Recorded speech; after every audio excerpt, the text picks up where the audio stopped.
نیکیوں کے اس موسم بہار رمضان المبارک میں ضرورت ہے کہ ہم انسانیت کی سب سے عظیم ہستیاں انبیاء کرام کے قصے سنیں تاکہ ان کی روشنی میں ہم اپنی زندگی میں سدھار لا سکیں۔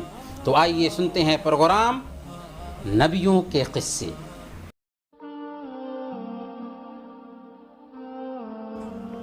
الحمد للہ رب العالمین والصلاة والسلام علی قائد الغر المحجلین نبینا محمد وعلی آلہ وصحبہ اجمعین۔ محترم ناظرین، السلام علیکم ورحمۃ اللہ وبرکاتہ۔ پروگرام نبیوں کے قصے میں آپ سب کا استقبال ہے۔ ہم انبیاء کرام کی پاکیزہ زندگی کے پاکیزہ قصے ہر دن آپ کو سنا رہے ہوتے ہیں۔ آج بھی ہم آپ کو ایک نبی اور ان کی قوم کی سرکشی کی کہانی سنائیں گے۔ آپ نے پچھلے ایپیسوڈ میں سنا تھا کہ نوح علیہ السلام کے زمانے میں جو طوفان آیا تھا اس میں سارے نافرمان تباہ اور برباد ہو گئے تھے۔ جو لوگ کشتی نوح میں سوار تھے سب ایمان والے تھے اور وہی بچ گئے تھے۔ اس طرح پھر اہل ایمان زمین پر پھیلنے لگے۔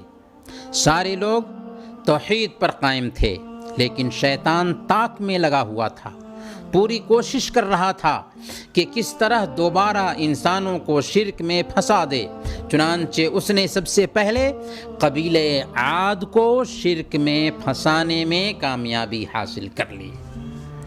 عاد عربی قبیلہ تھا، احقاف نامی علاقہ میں رہتا تھا جو عمان اور حضرموت کے درمیان تھا۔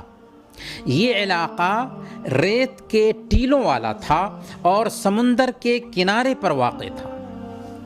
قرآن کریم میں اس واقعے سے متعلق 2 سورتوں کا نام آیا ہے، ایک سورہ ہود اور دوسرا سورہ احقاف۔ یہ لوگ اپنی تہذیب رکھتے تھے، لمبے لمبے ستونوں والے خیموں میں رہتے تھے، بڑے طاقتور اور مضبوط لوگ تھے۔ لوگ ان کی طاقت کا لوہا مانتے تھے۔ پیارے بھائیوں، ان کے جسم تو مضبوط ضرور تھے، لیکن ان کی عقلوں پر پردہ پڑ گیا تھا۔ بتوں کی پوجا کرنے لگے۔ ان کے 3 بت تھے، سمد، سمود اور ہری۔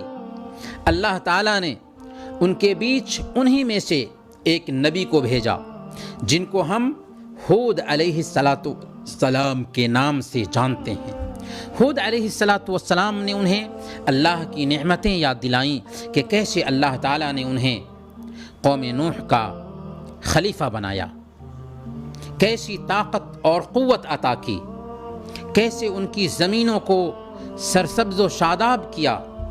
پھر انہیں طوفان نوح میں سرکشوں کی تباہی اور بربادی یاد دلاتے ہوئے کہا کہ اے میری قوم کے لوگو، مورتی پوجا چھوڑ دو۔ سورہ اعراف آیت نمبر 65۔ یا قوم اعبدوا اللہ ما لکم من الہ غیرہ افلا تتقون۔ اے میری قوم کے لوگو، اللہ کی عبادت کرو، اس کے سوا کوئی معبود نہیں ہے، کوئی عبادت کے لائق نہیں ہے، پھر کیا تم غلط روی سے پرہیز کرو گے؟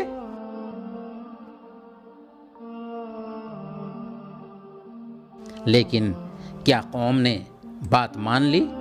کیا قوم آپ کی بات کے مطابق زندگی گزارنے لگی؟ نہیں، بلکہ ڈھٹائی سے کہنے لگے انا لنراک فی سفاہہ وانا لنظنک من الکاذبین۔ اے ہود، ہم تو تمہیں بے عقلی میں مبتلا سمجھتے ہیں اور ہمیں گمان ہے کہ تم جھوٹے ہو۔ دیکھیے، اللہ کے دین سے محروم ہونے کے بعد انسان کی کیا حالت ہوتی ہے کہ خود حماقت میں ہیں، خود بدعقلی کے شکار ہیں، پاگل پن کے شکار ہیں، کہ اینٹ اور پتھر کی مورتیوں کے سامنے سر ٹیکتے ہیں اور الٹے نبی کو بے عقل اور جھوٹا بنا رہے ہیں۔ ہود علیہ السلام نے ان سے پیغمبرانہ شان میں کہا، یا قوم لیس بی صفاحۃ ولکنی رسول من رب العالمین، اے میری قوم کے لوگوں، میں بے عقلی میں مبتلا نہیں ہوں، بلکہ میں رب العالمین کا بھیجا گیا رسول ہوں۔ میرا کام تم تک اللہ کا پیغام پہنچانا اور میں تمہارے لیے امانت دار خیر خواہ۔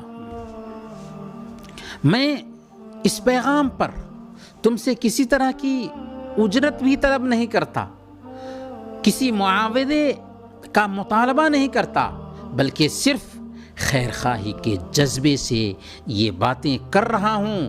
اس لیے میری قوم کے لوگوں ایک اللہ کی عبادت کرنے لگ جاؤ۔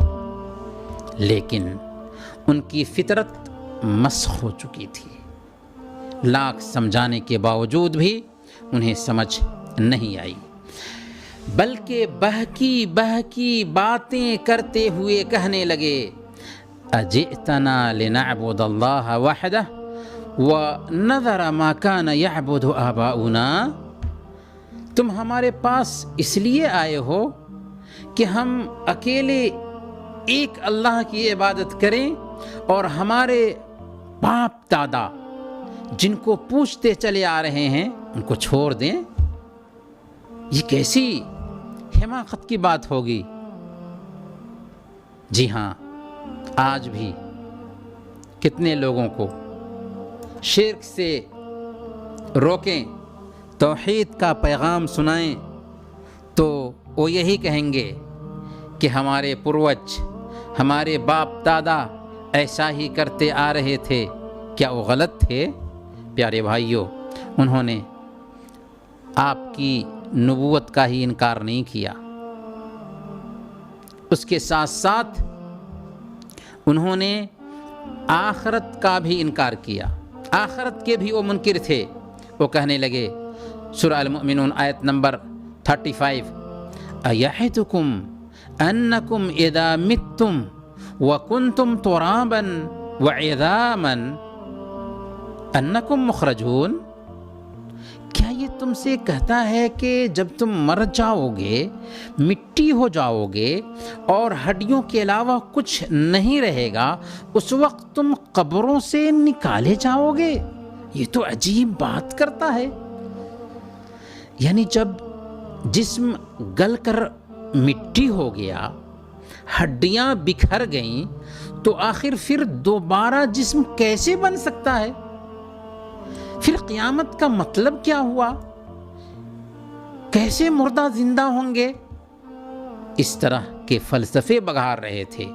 ہود علیہ السلام نے نہایت صبر کے ساتھ ان کو قیامت کے بارے میں سمجھایا کہ یہ دنیا امتحان گاہ ہے، دنیا میں سارے لوگ ایک طرح کے نہیں ہوتے، کتنے ظلم کرتے ہیں اور انہیں سزا نہیں مل پاتی، کتنے اچھا کام کرتے رہتے ہیں اور ان کو دنیا میں ان کا بدلہ نہیں مل پاتا۔ اس لیے اللہ کے انصاف کی مانگ ہے، اس کا تقاضا ہے کہ ایک دن ایسا ہونا چاہیے جس میں بدکاروں کو پوری سزا مل سکے اور نیکوکاروں کو پورا انعام دیا جا سکے۔ لیکن وہ کب ماننے والے تھے؟ کہنے لگے، ہیہات ہیہات لما توعدون ان ہی الا حیاتنا الدنیا نموت ونحیا وما نحن بمبعوثین۔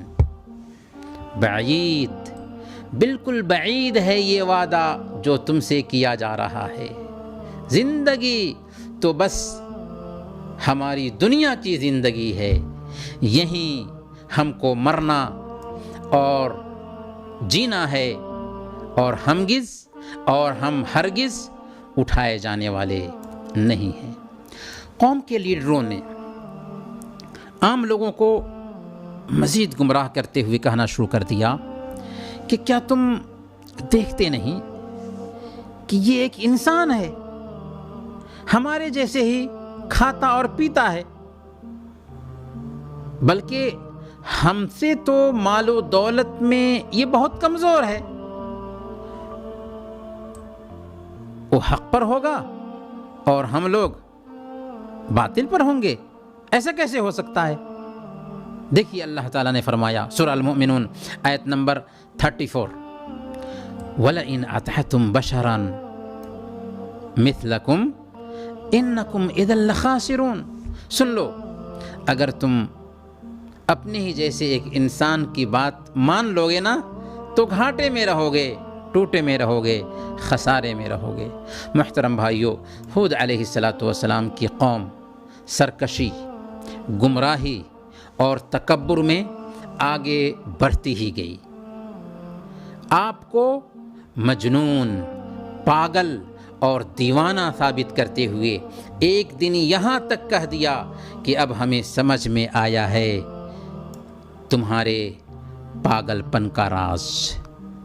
تم جو ہمارے معبودوں کو برا بھلا کہتے ہو، اسی کا نتیجہ ہے کہ ہمارے معبود کا غضب تم پر نازل ہوا ہے، اسی غضب کی بنیاد پر تم پاگل ہو گئے ہو، دیوانہ ہو گئے ہو، مجنوں ہو گئے ہو۔ سورہ ہود آیت نمبر 54 ان نقول الا اعتراک بعض آلہتنا بسوء، ہم تو بس یہ سمجھتے ہیں کہ تیرے اوپر ہمارے معبودوں میں سے کسی کی مار پڑ گئی ہے، ہمارے معبودوں کی بد دعا لگ گئی ہے، جس کی وجہ سے تم پاگل پن کے شکار ہو گئے ہو۔ اللہ اکبر، ذرا ان کی سوچ دیکھیے کس سطح کو پہنچ چکی ہے کہ شاید ہمارے معبودوں کا تم پر غضب ٹوٹا ہے، جس کی وجہ سے تم پاگل پن کے شکار بن چکے ہو۔ بات یہیں پر ختم نہیں ہوتی، بلکہ انہوں نے آپ پر ایمان لانے سے صاف صاف انکار کر دیا۔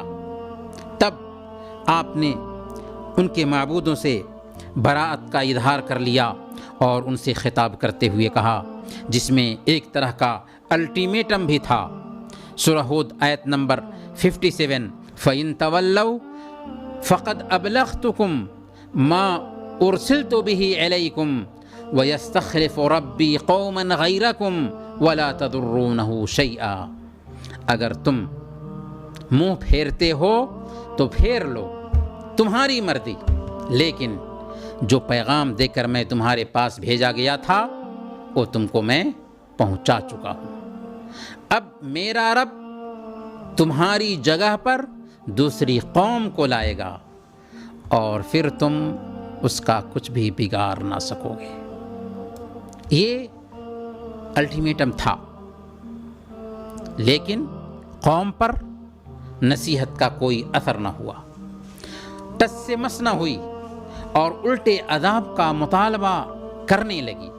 سورہ الاحقاف آیت نمبر 22 فَأْتِنَا بِمَا تَعِدُنَا إِن كُنْتَ مِنَ الصَّادِقِينَ۔ اے ہود، تم جس سے مجھے ڈرا رہے ہو، جس سے تم ہم سب کو ڈرا رہے ہو، اسے ہم پر لے کر کے آؤ اگر تم سچے ہو۔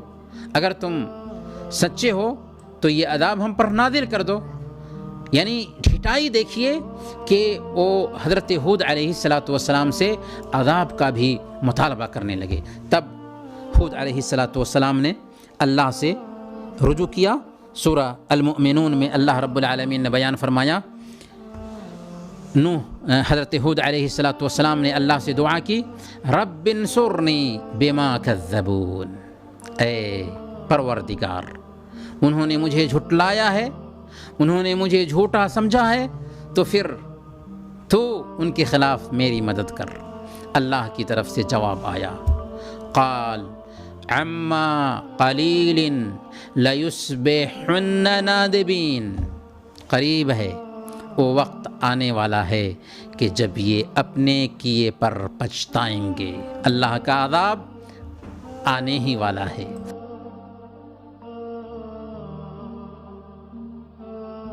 چنانچہ سب سے پہلے اللہ نے انہیں قحط سالی میں مبتلا کر دیا۔ 3 سال تک ایک قطرہ بارش نہیں ہوئی، جانور مرنے لگے، پانی کی قلت ہو گئی۔ دعا کے لیے اپنے معبودوں کے پاس گئے، مٹی اور پتھر کی ان مورتیوں کو پکارا اور ان سے پانی طلب کیا۔ چنانچہ ان کو آسمان میں بادل نظر آیا، کہنے لگے دیکھو یہ رحمت کی بارش ہے، ہمارا دیوتا ہم پر خوش ہو گیا۔ حالانکہ وہ بادل کیا تھا؟ عذاب تھا جو ان کی تباہی لے کر کے آیا تھا۔ اسی لیے اللہ تعالیٰ نے فرمایا بل هو ما استعجلتم به، یہ وہی ہے جس کے جلدی کا تم مطالبہ کر رہے تھے۔ عذاب کا مطالبہ کر رہے تھے نا، آ گیا عذاب۔ اللہ تعالیٰ نے ان پر ایسی آندھی بھیجی جو لگاتار 7 رات اور 8 دن تک چلتی رہی۔ ہوا ایسی تیز تھی کہ آدمی کو اٹھا کر اوپر لے جاتی اور پھر اوپر سے سر کے بل نیچے پھینک دیتی تھی، جس سے سر الگ اور جسم الگ ہو جاتا تھا۔ اسی کی طرف اشارہ کرتے ہوئے اللہ تعالیٰ نے فرمایا سورہ الحاقہ آیت نمبر 7 فَتَرَ الْقَوْمَ فِيهَا صَرْعًا كَأَنَّهُمْ أَعْجَازُ نَخْلٍ خَاوِيَةٍ، تم وہاں اگر ہوتے تو دیکھتے کہ وہ وہاں اس طرح مرے پڑے ہوئے ہیں جیسے وہ کھجور کے بوسیدہ تنے ہوں۔ اس طرح کوئی شخص بھی زندہ نہ رہا اور سب کے سب عبرت کا سامان بن گئے۔ ان کی طاقت، ان کی جبروتیت اور ان کی خوش فہمی انہیں کچھ بھی فائدہ نہ پہنچا سکی۔ محترم ناظرین، حضرت ہود علیہ السلام اور ان کی قوم کے قصے سے ہمیں کیا سبق ملتا ہے؟ پہلا سبق ہمیں یہ ملتا ہے کہ ایک انسان کو سچائی کی تلاش کرنی چاہیے، آبا و اجداد کی اندھی تقلید سے بچنا چاہیے۔ ہود علیہ السلام نے جب اپنی قوم کو اللہ کی طرف بلایا تو انہوں نے یہی کہا کہ ہم نے اپنے باپ دادا کو جس طریقے پر پایا ہے اس طریقے کو کیسے چھوڑ دیں۔ آج بھی کتنے لوگ ہیں جنہوں نے بہت سے داتا، مشکل کشا، حاجت روا، غریب نواز اور غوث آدم بنا رکھے ہیں۔ ایسے لوگوں کو چاہیے کہ وہ سچائی کی تلاش کریں اور آبا و اجداد کے طریقے کو سچائی کے راستے میں حائل نہ ہونے دیں۔ قوم عاد کے قصے سے ہمیں دوسرا سبق یہ ملتا ہے کہ اللہ تعالیٰ نافرمانوں اور ظالموں کو کبھی مہلت ضرور دیتا ہے، ڈھیل ضرور دیتا ہے، لیکن جب وہ حد سے گزر جاتے ہیں تو اللہ تعالیٰ اپنی رسی کھینچ لیتا ہے، اور یہی کچھ ہوا قوم عاد کے ساتھ۔ محترم ناظرین، انہی چند کلمات کے ساتھ ہم آپ سے رخصت ہوتے ہیں، اگلے ایپیسوڈ میں انشاءاللہ پھر ملیں گے۔ تب تک کے لیے اجازت دیجیے۔ وصلی اللہ علی نبینا محمد وعلی آلہ وصحبہ اجمعین۔